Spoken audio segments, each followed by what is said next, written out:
Awak supaya sehat kau olahraga lah. Jupek lah, kan dah siap lah pergi baju olahraga. Aerobik buat beko lah. Oh, aerobik awak beka. Yo, aerobik. Pingit beko lah buat. Tak ada awak membeli apa-apa dah. Tak ada awak pergi makan-makan beko lah. Jadi, Beko tio takah-takah biasa dah awak. Aku sudah olahraga. Tak awak beli makan. Ini awak tak boleh tu dia nambu. Bila lu awak ke langsing lah kau belanja dia awak taruh. di mana sih lah nak kau belanja? Ha? Iyo nya, malu awak ke belanja-belanja beko nya. Oh, baru tunjuk dah. Tak kado orang aerobik tu. Ba tu. Yo, hari hujan lagi kau. Awak jogging saya lah yo. Putar-putar awak. Nah, jogging saya awak lah. Yo.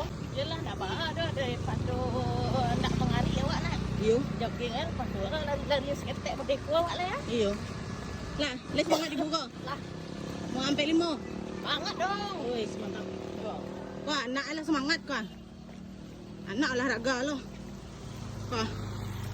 Fatih sama Zoe sama Arsi. Ini orang mengalah tu gua.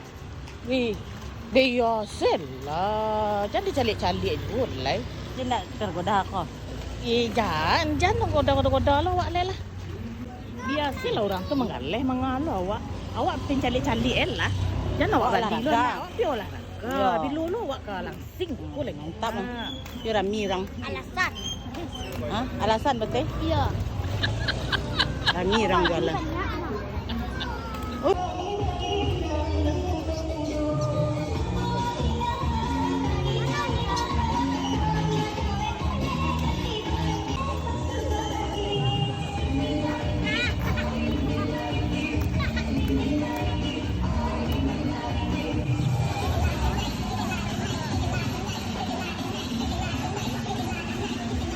Semangat Bu. Alah keringet tu. Alah Bu. Mantap. Lah mantap gini tu. Ya. Curan keringet buang cetek lah basah satu lah. Yo. Aerobik awak yo bahaya ini ra ah. Kalau buat keringet Mantap. Mantap. Ya. Ya. Enggak sam.